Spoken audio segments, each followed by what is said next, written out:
Left Alive is out on store shelves, and we've got hot off the presses hot takes from Derrick and Leigh about this front mission slash Metal Gear slash I don't know what what's going on. What's going on with this game? Because there's a lot out there, and I want to know what's true, what isn't. What's not going on with it? The game Yeah. itself. But based on what I've heard, this should have been Left for Dead is already game name, but seems like that's what most of you guys are doing over there is spending your time dying. As Lee said, it should be renamed to Left Alone. Yeah. Jesus Christ, yeah. Good Yeah. lord. So what is this? What is the? I guess let's start with the pedigree and then get into why it's not only is it a bad game just on its face, but disappointing because of where it's coming from. Pedigree. It's a series that started. It didn't make much of an appearance outside of Japan, to be honest with you. It's had a couple of iterations in America and then the West. This is Front Mission. Europe. Yeah, Front Mission. Yeah, Front Mission. My apologies. Yeah, Front Mission. It's kind of, and it's predominantly a turn-based, kind of tile-based strategy type game. Mm-hmm. Until you got to the last one, which was 10 years ago, which was more of a third-person action game with your mechs. You occasionally get out and you will kind of have a third-person kind of over-the-shoulder shooter type thing. Okay. And this is kind of the inverse of Front Mission Evolved, where you will predominantly on foot and then getting mechs off them sometimes, but it's a kind of a stealth-based, very, very stealth-based. Not an action game. It's a very stealth-based game. With occasional mech sections to make you not, I guess, get annoyed. And Derrick, you're next. Yeah, you just die over and over. But like Lee said, it is highly a stealth game that doesn't do stealth good. Yeah. So like, it's doesn't do the one thing that it's trying to do. Do you know what it does? It pisses me. I'm a belligerent man. Look, I'm moving in my chair for people that can't see me. I'm moving forward a bit. I'm a belligerent person, and I read all the 1 out of 10 reviews. And kind of. Well, when you see a 1 out of 10 user review, it's like, come on. Come on. I'm going to find a diamond in this rough. Right. I'm going to find a truffle in this shit. Yeah. And then you start and you kind of give it some goodwill. And it's like, this is a 6. This is totally a 6 out of 10. And then as you go on, it's a 5. And it's a 4. And then you'll have a really fucking cheap death and it goes to a 2. And it treats you a bit, so it goes back up again to a 3. And it just kind of wavers up and down this thing, and you get more and more annoyed because it doesn't do anything well at all. No. Well, like, chapter 1 was all right. And then you get to chapter 2, and it's just pure bullshit all the time. Ooh.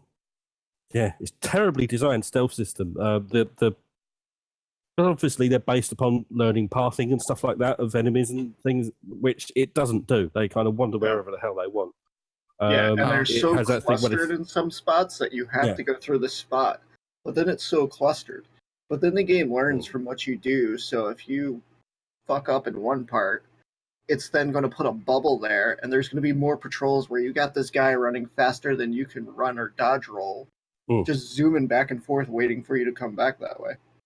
It's just, it's a mess. It's you have kind of the touchstone they're giving it is kind of it's from the people that kind of had something to do with Metal Gear at some point.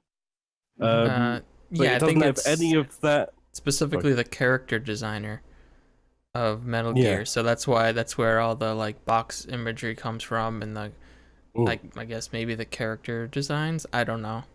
To some extent. But kind of, it doesn't have that thing where in a Metal Gear you have relative freedom within an area to kind of take your own path. It's not one path and that's it. This, it's like if you don't take that one path, you're going to be dead. And take that one path, you're probably going to be dead anyway. Right. Because There's really no path. Shooting is a waste of time because that alerts everybody. Yeah. There's a melee system to take people out that is not a stealth kill. It is literally a massive stagger with a big pipe. That means doesn't matter where you are, you're probably going to knock in this guy into next week and into the view of a mech that will then riddle your face. So there's no silent takedowns? 45 seconds into a game. No, there is not, no. In a stealth game, there's no silent takedowns. I'm going to find out. How do you have a stealth game? Takedown. How do you have a stealth? Well, that's supposed to be that's like rule number 1. You sneak up behind somebody and you take them out silently in a stealth game. You don't need to unlock that ability. Like Leigh said, you get a giant pipe and you just whack them, and then because of the physics of the game are so bad as well, like sometimes you'll whack him and he goes flying. Sometimes you'll get him down and you'll go to do the kill, because then once you knock him down, you then have to stab him to kill him again. It doesn't always work when you press R2. And then sometimes when you go to do the stab motion, it moves the body forward, so then it's out in the view, and then you just get screwed over by that. Yeah, it's and it's not a dynamic thing either. It's always 2 hits and a stab. It's always 2 hits and a stab. So it's like, you could have put it, you bastards. I'm angry now, and I've not played it in about a week. I was playing it last night. And it sucks too, because I really want to know the story. I am somewhat interested in the characters and what happens and how all 3 of them are supposed to intermingle, but trying to play it to get that, that's what it's going to be. The story so far. Fuck it. Yeah. It's pretty much. It's another. It's nothing works. The worst thing, I think, because you try not to get into skirmish because the game fucks you over badly. But when you do get into skirmish and it do stuff like cover shooting, it falls apart. It absolutely falls apart. It doesn't aim. The reticle doesn't work properly when you do so. Nope. Shoot them in the back of the head and they turn around and look at you like, "What'd you just do to me?" Excuse me. Excuse me. Yeah. Exactly. Let's have some tea. Let's talk about this, and then we'll finish. And then I'll shoot you in the face. So you Derek, you streamed it for a little while last Tuesday, and I caught a little bit where you kept respawning next to Wanzer, Wanzer, I don't know how to pronounce it, that you needed to get into, which is one of the mechs, and you kept getting sniped from across the map because it spawned you in within line of sight of a sniper from across the map. So and this is a story part of the mission too. So this is you have to do it, right? Yeah. Because you got to go hop up into this thing, and then you spend the next 5-10 minutes just blowing shit up. But as soon as I failed it the first time, I was trying to run back and just boom, headshot, boom, headshot. Yeah, but I can't headshot somebody. No, of course not. For people that don't play these games, don't watch the podcast, you know that Derrick is generally an easygoing chap, especially when he's doing his his streams. And it was funny watching him do that straight face that he does, but his face getting redder and redder and redder as we're all laughing at him and typing that we're laughing at him. And he was getting so fucking angry because it was such a pointless death. There were such multiple. It was I think I actually stopped and just put my hand on my head for a second. Yeah. And was like, all right, guys, one more time. It's so much bullshit. Yeah. Unbelievable. I was trying to record the footage that you guys are going to be seeing behind this or eventually watching somewhere. Yeah, if you're watching it on YouTube, there'll be plenty of examples of Derrick dying. There's 40 minutes of me dying trying to get some good footage for you guys. I was about to go back and redo the first mission because I knew what the hell was going on there. Yeah. Oh. I think that would be massively misrepresentative of the game if you did that, to be fair. I know. It's best to just show you kind of what it's like just going in entry level. Yeah, sounds Struggle's real. Sounds like you got an accurate depiction. And I was I'm dying to hear the story. I was actually excited for this game because the gameplay that came out up prior to launch, looked a lot like Metal Gear Solid, and there was a time when Metal Gear Solid clones were coming out, but that time has passed, and you don't see many games in that style anymore. And by all accounts, what I was seeing was kind of in that wheelhouse, stealth action, sneaking around and taking guys out stealthy, and some action moments where it needed to get exciting, and of course, futuristic robots, and taking place in a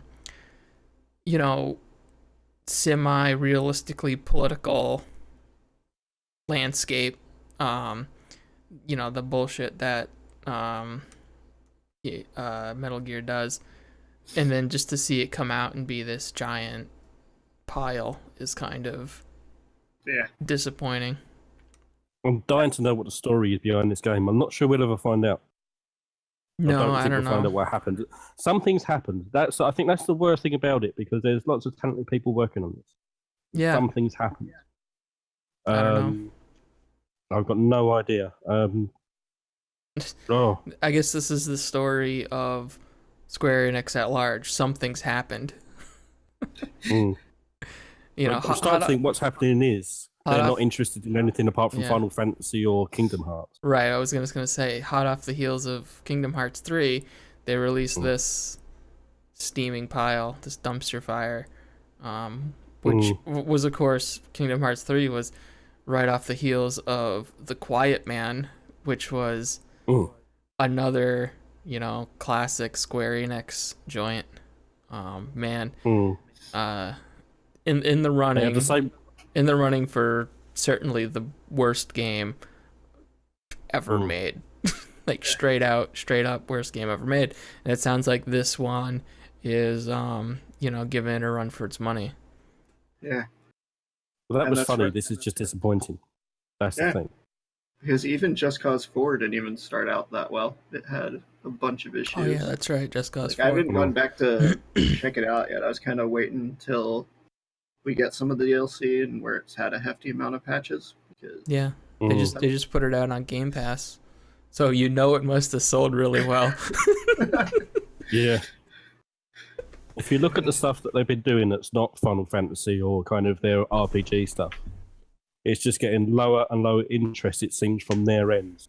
They basically gave away Hitman, didn't they?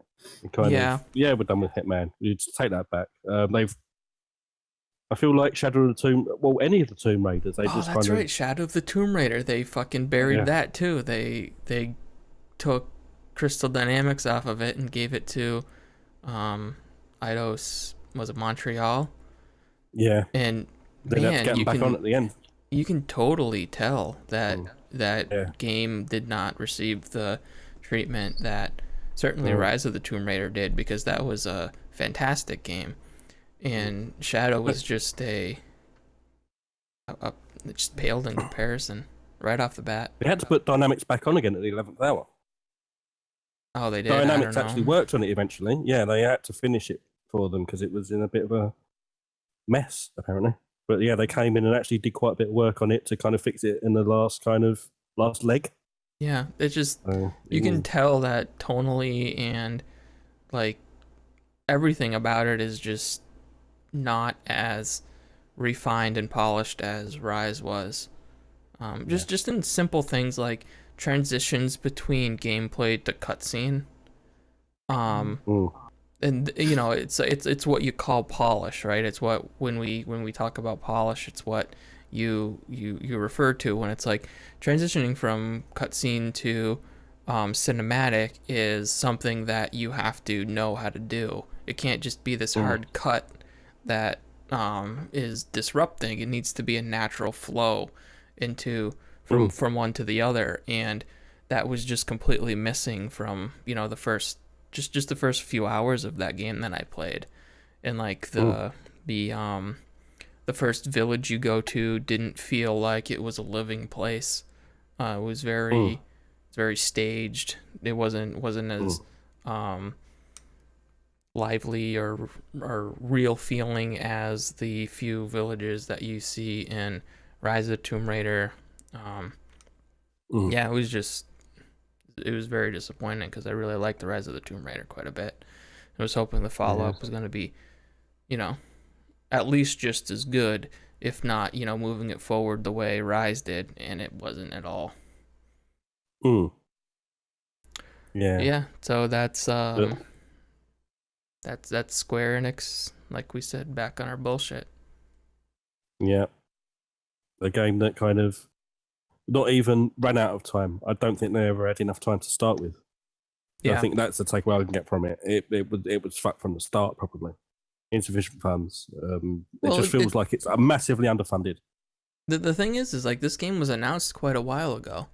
It's been in development for like 3 or 4 years, at least, and it's strange that it would come out and be feeling so unfinished, because it seems like, it's been worked on at least in some capacity for quite some time.